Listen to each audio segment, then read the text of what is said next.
ஒரு மூணு ஆக்ட்ஸ் பற்றி சில டெக்னிக்கல் பாயிண்ட்ஸ் மட்டும் நான் விளக்கம் சொல்ல விரும்புகின்றேன். தமிழ்நாட்டுக்கு எப்படி இந்த எப்படி இம்பேக்ட் ஆகும், எப்படி கவர்மெண்ட்டோட வியூ சம்பந்தமாக டெக்னிக்கல் பாயிண்ட்ஸ் மட்டும் நான் இந்த நேரத்தில் சொல்ல விரும்புகிறேன். ஃபர்ஸ்ட் வந்து bill farmers empowerment protection agreement on price assurance and farm services bill. அதாவது விலை உறுதியளிப்பு மற்றும் பண்ணை ஒப்பந்தத்திற்கான விவசாயிகள் சட்டம். இது வந்து ஒரு ஷார்ட்டாக சொன்னால் கான்ட்ராக்ட் ஃபார்மிங் ஆக்டாக நம்ம சொல்லிடலாம். அதில் வந்து தமிழ்நாட்டுடைய பொசிஷன் என்ன, இன்ஃபேக்ட் கடந்த ஆண்டு 2019ஆம் ஆண்டில் பிப்ரவரி மாதத்தில் தமிழ்நாடு அசெம்பிளி மூலமாக ஸ்டேட்டோடைய கான்ட்ராக்ட் ஃபார்மிங் ஆக்ட் வந்து இந்தியாவிலே முதலாக வந்து கொண்டு வரப்பட்டது. தமிழ்நாடு அரசால் தான் on drafted based on the new model of Niti Aayog Act. Tamil Nadu was the first state to introduce the contract farming system. அதாவது தமிழ்நாடு அரசுடைய நிதி நிலை அறிக்கையிலே கூட லாஸ்ட் இயர் இது வந்து இது சம்பந்தமாக இது பாலிசியிலே போட்டு ஆக்ட் வாஸ் ப்ராட். அக்டோபர் மாதத்தில் போன ஆண்டு அக்டோபர் மாதத்தில் கான்ட்ராக்ட் ஃபார்மிங் வந்து ஜனாதிபதி அவர்கள் தமிழ்நாடுடைய சட்டத்துக்கு ஒப்புதல் கொடுத்துருந்தாங்க. இப்போ தற்போது இந்த சிஸ்டம் வந்து இந்த அதே பாலிசி வந்து மத்திய அரசால் ஆல் ஓவர் இந்தியா ஒரு கான்ட்ராக்ட் ஃபார்மிங் கொண்டு வரும்போது நம்முடைய ஒரு ஆக்டுடைய விதிமுறைகள் தான் அதில் வந்து பெரும்பாலான இருக்கின்றன. அதனால் வந்து government of Tamil Nadu feels that இந்த சிஸ்டம் நம்முடைய ஃபார்மர்ஸ் நலம்காக நல்லா இருக்கும். இப்போ வந்து ஒரு கான்ட்ராக்ட் ஃபார்மிங் என்ன, ஒப்பந்தம் பண்ண என்ன என்பதை நான் உங்களுக்கு தெளிவாக சொல்ல விரும்பினேன். வை ஸ்டேட் கவர்மெண்ட் ப்ராட் தட். உதாரணமாக ஒரு விவசாயிகள் வந்து தக்காளி உற்பத்தி செய்கின்றார்கள். அந்த தக்காளி உற்பத்தி செய்யும்போது ஒரு டொமேட்டோ சாஸ் கம்பெனி அல்லது டொமேட்டோ பியூரி கம்பெனி வந்து அவங்க இந்த எல்லா கிராமத்துடைய 2-3 கிராமத்து விவசாயிகளோடையும் ஒரு வாய்மூலமாக சொல்கிறாங்க, சார் நாங்கள் உங்களிடம் வந்து 2 மாதம் கழித்து நாங்கள் தக்காளி எல்லாம் கொள்முதல் செய்வோம், நீங்கள் எங்களுக்கு தான் கொடுக்கணும், நாங்கள் உங்களுக்கு ஒரு 15 ரூபா ஒரு கேஜி ரேட் நாங்கள் கொடுப்போம் அப்படி சொல்லிட்டு விவசாயி அதை நம்பி வந்து வேறு எந்த சாகுபடி செய்யாமல் தக்காளி அங்கே உற்பத்தி செய்து வந்து ரெடியாக இருக்காங்க. 2 மாதம் கழிச்சு அந்த டைமில் வந்து மார்க்கெட் ரேட் வந்து சரி மார்க்கெட் ரேட் 15 இருந்தால் இவர் வாங்கிடுவார். சப்போஸ் மார்க்கெட் ரேட் அன்றைக்கி 10 ரூபா கேஜி தான் இருக்குது. அப்புறம் ஒரு ஸ்பான்சர் வந்து இல்லை சார் மார்க்கெட் ரேட் குறைந்து போயிடுச்சு, நான் இனிமேல் வந்து 10 ரூபா தான் உங்களுக்கு கொடுப்பேன், அது வந்து 15 ரூபாய் என்னால் தர முடியாது, கொடுக்கணுமா கொடுங்க, கொடுக்கலன்னா நான் மேல் மார்க்கெட்லேருந்து வாங்கிடுவேன் என்பதை சொல்லிட்டு விவசாயிக்கு சில டைம் இது மூலமாக ஏமாற்றம் வருவதாக வாய்ப்பு இருக்கின்றது. ஸோ இந்த தமிழ்நாடு ஸ்டேட் கவர்மெண்ட்டுடைய ஆக்டில் என்ன கொண்டு வருது, same has been followed in central act.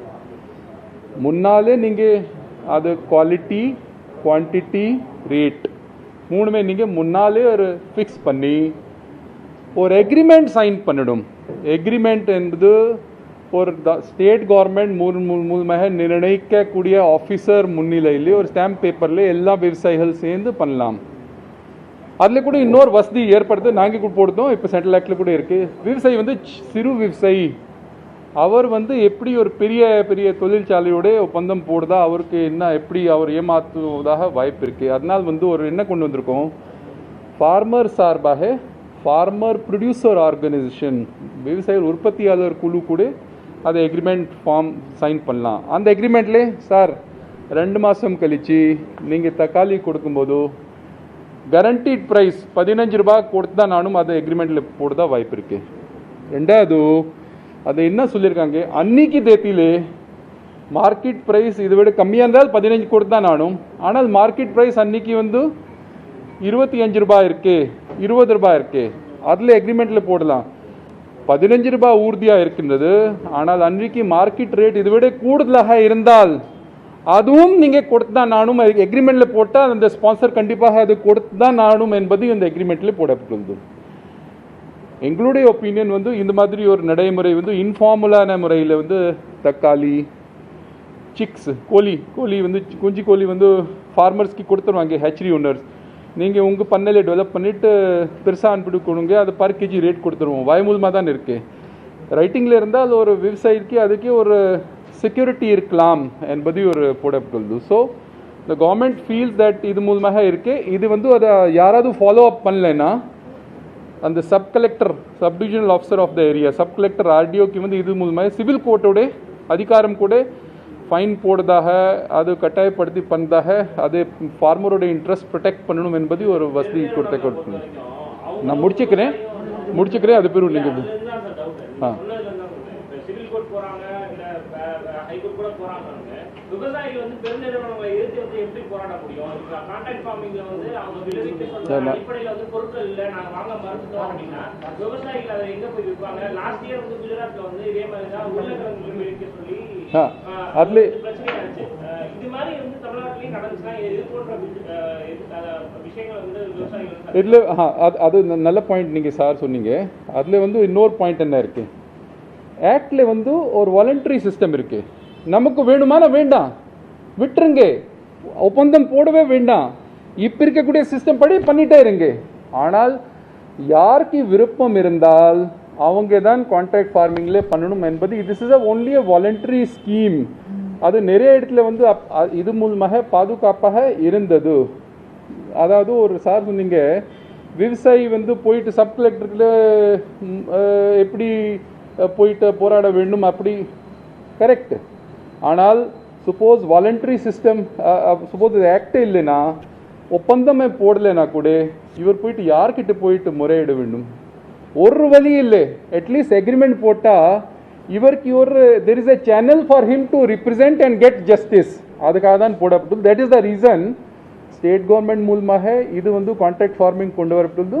Central government மூலம் ஆக்சுவலாக ஸ்டேட் கவர்மெண்ட்டோட எங்களுக்கு பெருமைன்னா ஸ்டேட் கவர்மெண்டோட பேசிக் பாலிசிஸ் தான் சென்ட்ரல் கவர்மெண்ட்டில் கொண்டு வந்து இது மூலமாக கொண்டு வரப்பட்டுள்ளது. அது இன்னொரு நன்மை என்ன இருக்குது, தட் வந்து இது மூலமாக ஒரு நாங்கள் என்ன சொல்லுவோம், நம்ம தமிழ்நாட்டிலே நிறையா வந்து ஃபுட் பார்க்ஸ் போடுறோம். கிட்டத்தட்ட லாஸ்ட் இயர் 8 பார்க்ஸ் அனௌன்ஸ் பண்ணியிருக்கோம், இந்த வருஷம் 10 பார்க்ஸ் அனௌன்ஸ் பண்ணியிருக்கோம் ஃபுட். ஸோ அந்த மாதிரி ஃபுட் பார்க்ஸ்க்கு ஒரு அஷ்யூர்டு குவான்டிட்டி கிடைக்கும். அவங்க வந்து ஃபுட் ப்ரொசஸிங் செக்டரில் விவசாயிகளுக்கு கூடுதலாக ரேட் கொடுப்பாங்க, ட்ரேடர் விட கூடுதலாக ரேட் கொடுத்தா பொதுவாக இருக்குது. ஸோ அது வந்து அதில் நன்மைகள் அதிகமாக இருக்கும்போது state government and had introduce the act and the central government is in tune with. அதனால் டெக்னிக்கல் இதுதான் டெக்னிக்கல் காரணங்கள். நான் மறுபடியும் உங்களுக்கு உறுதிப்படுத்தி சொல்கிறேன், இது வந்து வாலண்டரி சிஸ்டம். யார் நமக்கு வேண்டாம் இது ஆக்ட் நமக்கு சூட்டபிள் ஆகுது, நோ கம்பல்ஷன். வேணுமானாக்கா இது இருக்கே விவசாயிகளுடைய நலம் காக்க இதில் வந்து பல்வேறு ஒரு சலுகைகள் தரப்பட்டுள்ள ஸ்டேட் கவர்மெண்ட் மூலமாக கூட சில ரூல்ஸ் வழியாக கூட உறுதிப்படுத்த இதில் வாய்ப்பு கொடுக்குது. So that is the reason that the government